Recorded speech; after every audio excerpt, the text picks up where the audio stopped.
ગઈ ફેબ્રુઆરી 2024માં દર્શિતભાઈ શાહે પોતાની ફરિયાદ આપેલી છે. પોતે 3 કરોડ જેવી રકમ છે સુરેશભાઈ પાનસુરિયા નામના જે વ્યક્તિ છે જે પ્રાઇમ પ્લસ કરીને કન્સ્ટ્રક્શન સાઇટ ચલાવે છે તેમાં રોકાણ માટે આપેલું અને રેસ્ટો બાના સાથે 1.5 થી 2% વળતર આપવા માટે જણાવ્યું.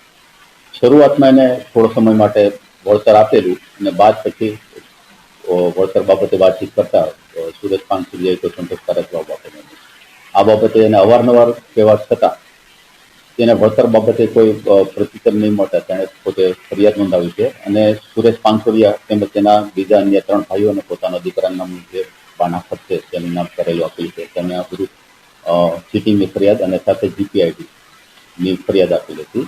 આ કામે અવારનવાર આરોપીના ઘરે અને બધી જગ્યાએ તપાસ કરતા આરોપી મળીને તો વચ્ચે કોર્ટ નામદાર કોર્ટમાં રાહત લેવા માટે પણ ટ્રાય કરી કોઈ રાહત ન મળે અને આજ રોજ એટલે કે ગઈકાલ રાત્રે તેને બાતમી રાહે વેમલી ખાતેના પોતાના ઘરેથી આ જ બાબતમાં આપણે કહીએ તો બીજા 2 સાહેદો છે કે જેના એકના 52 લાખ રૂપિયા અને 25 લાખ રૂપિયા છે. એને પણ આવું જ ચીટિંગ એની જોડે કરેલું છે. એમાં એકની પાસેથી રજિસ્ટર બાનાકા છે, બીજાનું રજિસ્ટર બાનાકા છે. એને પણ તપાસમાં સાંભળે એટલે ટોટલ 4.5 કરોડ જેવી ચીટિંગ. હજુ ફરિયાદો આવશે તો 100% કાર્યવાહી થશે અને સાથે એ પણ જણાવવાનું કે આરોપીએ જે કાંઈ ચીટિંગ કર્યું છે તેની 3 ફરિયાદો 2018, 20 અને 26માં બાબોદ પોલીસ સ્ટેશનમાં 3 ચીટિંગની ફરિયાદો દાખલ છે. સાથે સાથે અમરેલીમાં 2021માં લેન્ડ ગ્રેબિંગનો ગુનો પણ દાખલ થયેલો અમને રેકોર્ડ ઉપરથી જાણ